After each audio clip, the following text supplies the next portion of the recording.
New season, new drops, same energy. This is 7 p.m. post game coming to y'all Wednesday nights right after the games. We'll tap in on what's happening around the league, react to what went down the night before, and hit on the topics that are bubbling across the NBA. The topic of load management is back in the headlines after Michael Jordan spoke on it last night. MJ basically said he doesn't believe in it. If you're healthy enough to play, you play. Simple as that. We've heard this conversation for so many years now, but it hits different coming from number 23, Melo. Does what MJ say still apply in today's game? It does. When you talk about the overall idea of just load management, the idea of it is to preserve, right? Is to make sure that athletes is healthy, make sure that they are taking care of their bodies, making sure that they are prepared and ready to go out there and perform at a high level. For so long, it's been, guys getting hurt, guys getting injured, fans talking, communities talking, this person, that. It's just a lot of conversation around who should not sit out, who should sit out. Right. I think we have to kind of split this up a little bit. You talk about guys who you need it. Like it's a bucket of guys who need the load management, right? Who's battling injuries or maybe older in their career, who you have to take your time with, right? To get them going, to get them healthy, to get them in the groove. Then you have this bucket of just, I don't want to play. Like, you know what I'm saying? I think that's the part. And we're gonna say, he's personal reasons, or like, if you can play. Right. If you hurt, sit your ass out. Like, you know what I mean? Like, if you got an ankle injury and you could try to play and you want to try to play, that's on you to go try to play. Now, what you're doing is, and here's where the science come in at. What you're doing is, you going to play on that hurt ankle can create something else. Yeah. It's a domino effect. So we want to prevent that by resting that ankle and not putting you on that ankle. Whereas before, you heard what MJ said, my ankle hurt, fuck that. I got to go. I'm tying my shit up. I still got to play. I got to prove myself. That thought process of having to prove yourself when you hurt today, it's out the window. I used to go through that shit my own self. Man, fuck that. Nobody is telling me I'm not playing. I had 2 torn shoulders. Knee. Never had surgery until after, just cleaning and all that stuff. But playing through this because I'm built from a different cloth. I want to play. I want to go out. Nobody's telling me I can't play. Shoulder torn, knees. I'm going to play. All right, let me play a little devil's advocate here for the yes, of course, MJ detractors. One can make the argument that Michael Jordan didn't have to chase a Steph Curry around for 48 minutes where he's I don't like that. I don't like that. I don't like that. Okay. I don't like that. Why not? I don't like, because there were guys that played like that back in the day. Reggie Miller played like that. But shooting the volume of shots from Mark Price played like that. Well, Mark Price and Reggie Miller didn't shoot the amount of threes. It doesn't matter. I'm just saying those guys. We talking about, and that's the problem. We trying to put 2 different eras into one. Like, let's separate the eras. Back then, what he said was when he played, I had to prove myself. I wanted to go play. You wasn't telling me to sit out. It wasn't no analytics back then. It wasn't no science, sports science back then. It wasn't. Sports science was unheard of back then. Now we have this sports science kind of fad of what's going on out here because guys are getting hurt. Guys, we want to know why guys are getting hurt. So we could prevent the injury by load management, then let's do it. I'm all for that. But there's certain guys who need it, and there's certain guys who can just go out there and play. All right, how much of the onus goes on front office, coaches on one hand who are like, okay, his ankle's a little messed up. He can't run the offense that I want him to run because he's not as fast as I want him to run. Or on the front office where I'm like, I just paid this man $250 million. If he goes out and messes up his ankle even more against, disrespect to them, like I agree, the Wizards or something that. Like, that's not. Where's the onus coming from the people who aren't on the court, the coaches and the front office guys? A lot of times, the front office don't have shit to do with it. You talking about the medical staff. You talking about team doctors who are around the players all day, every day, who's working on the ankles or working on the injury. Like, this is what we talking. You know, those are the people who should be communicating. Right. Like, the front office, what they gonna come and tell me? You ain't playing tonight because of what? The team doctors just gave us this information, and the only thing they looking at is numbers. Oh, you work too hard, or you peaked at this. Like, that's how they operate. Yeah. But when you talk about getting to the bottom of this load management, it's no getting to the bottom of it. It is what it is. Like, it's onus on us as players. Well, as the players, as athletes, to understand your body, take care of your body, do what you got to do to be able to go out there and perform. Now, if you're doing all of those things, you still can't go perform, then sit out. That's not load management, though. That's not load management. That's you load management is you played yesterday. I played yesterday. I'm not playing today. You're not playing tomorrow. Because I played yesterday. Yeah. That's load management. You look at the week and say, hey, we got 4 games this week. Yo, we're not going to play game 3 of this week. It's like, that's load management.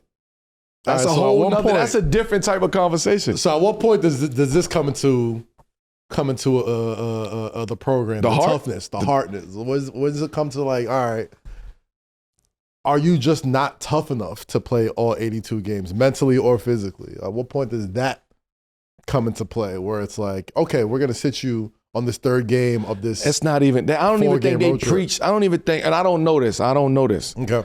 I don't even think they preach playing 82 games anymore. Right. I don't even think that's the conversation. Like, playing 82 games. That's not the conversation no more. They coming in and say, how many games we gonna sit you out? Like, that's load management. Yeah. You look at the schedule and they say, all right, look, we got to run the game from December to January. We got a ton of games. We traveling, boom, boom. Look, we gonna plug and play. Okay. We gonna play you here. We gonna sit you out there. I just don't like when the players is taking it on their own to just say, I ain't playing. Like, I ain't playing tonight. I don't want to play that game. I don't want to play that game. That's different.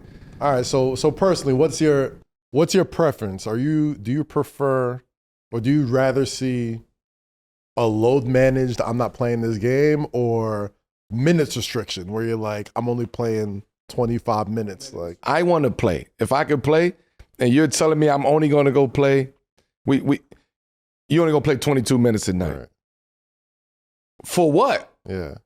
I'd rather not play. Look what the Sixers happened yesterday, right? Like, Joel Embiid only played like 25 minutes, which is great. He needs it. He needs it. This is what he needs it, and they won the game. He needs it, right? And they won the game. So there's definitely been certain situations where, like, a player could only play 20, 25 minutes. He's your best player. He needs it, and the doctor is saying, like, you can't send him back out there for the last minute. You got to go with the doctor. You got to go with what the doctor, but you also got to go with what you believe too, like what you feel, because only you know your body. Your doctor is looking at it from a holistic point of view and saying, hey, this is fucked up, and boom, boom. But now the doctor don't know how you feel. So I have to go along with the doctor to say, yeah, you know what, doc, I don't feel like this, to go out there and play. Joel's situation, that should be load management. He's been through a lot. That should be load management. Alonzo Ball should be load management, right? Kawhi. Like, Karl Anthony Towns should be on load management. Just because of body type and you know what I mean? Like, the amount of pressure that he puts out there on the court and the amount of pounding, and, like, certain guys need load management because their bodies can't sustain that, because you're not preparing your body to sustain that. Yeah. So it's a gift and a curse. You load manage, but then you're not getting the right proper work to prepare for what needs to be done. How about this? One thing I want to throw at you. MJ saying it definitely hits different because Jordan didn't just, he mentioned how much it meant to him to, prove that guy sitting at the upper deck. Bro, let me just get your stat. I want to cut you off. Oh, go ahead. Let me just get your stat. Michael Jordan, 11 out of 14 years, played 80 games. 11 out of 14 years. Insane. I don't give a fuck who I'm chasing around, who I'm not chasing around. 11 out of 14 years, 80 games. Right. Now, if you tell me that motherfucker want to talk about load management, he don't want to hear about no load management. Right. But I think now, if you ask somebody like a T-Mac, okay, he's going to have a different perspective on load management because of his body and what he been through and the injuries that he dealt with, right? So it's different perspectives. Like I said, it's two buckets. It's the bucket. It's the Joel type of bucket. It's that T-Mac type of bucket. We call it the T-Mac bucket for that, okay. right? The D-Rose type of bucket where you're injured and you want to make sure that we get the best out of you. When they need you. When we need you. Yeah. We're going to work with you to figure out what's the plan for this season. That's one. But the ones with motherfuckers just coming in and just like, yo, man, I'm tired, man. We gonna rest him because, like, nah, man, fuck that. All right, so one thing I wanted to throw out there with MJ is that we always talk about people wearing the white hat. Yeah. Michael Jordan had the biggest white hat of white hats. Yes. Like, he wasn't just wearing it for the Bulls. He was wearing it for the entire league. And I don't know him personally, obviously. But do you think that the load that MJ had in sort of carrying the league and being the face of the league also played into the fact that he took so much pride in playing every single game to make sure every fan saw him and saw the game? That plays a part, but boy, this ain't like it was 1 year, 2 years. Yeah. We said 11 years of playing 80 games. Dang, that's an obligation. I'm sure he felt obligated, a responsibility as the face of basketball. You know what I mean? But still, I still got to go out there and play. I still got to go out there and do it. I still got to love the game to go out there and do it. I just think we losing a lot of the love for the game, and we complacent. We complacent. Man, well, MJ, keep giving us some things to talk about every single week on NBC. Nah, it's dope. And what I'm going to say is we're going to wrap this up after this, but you get a chance to see and hear and listen and get some insights on just like a mindset, another mindset. Forever we hear everybody else's mindset. We fell in love with Kobe's mindset. You get what I'm saying? The Mamba mentality, which is why we love him, and we fell in love with that, right?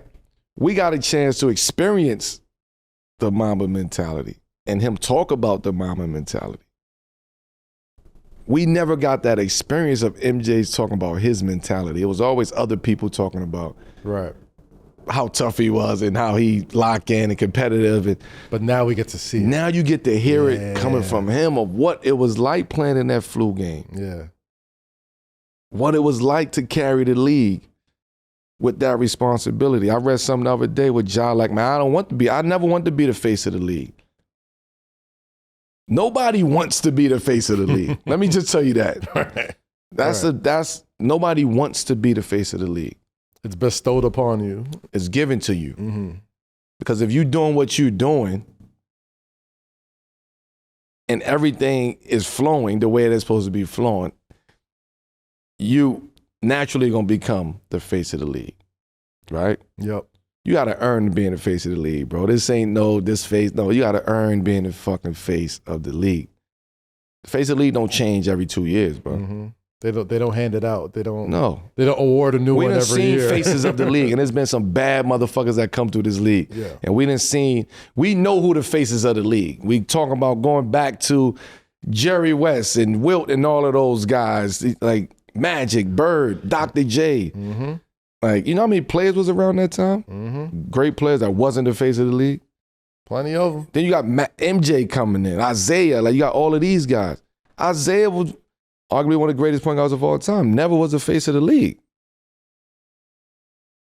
We know who the faces of the leagues are. Yeah. So we got to stop giving people these titles. It's not something you can be given. It can't be given. And you can't force it upon people who don't want it, who don't understand the obligations that come with being the face of the league, which is why someone like a LeBron is a great face of the league, because he understands the obligation of being the face of the league. Perfect way to wrap up our first 7 p.m. post game of the brand new season for the Hall of Famer Carmelo Anthony. Yeah. My name is Kazeem Famuyide. We'll catch y'all this week in the hook, people. Peace. Peace.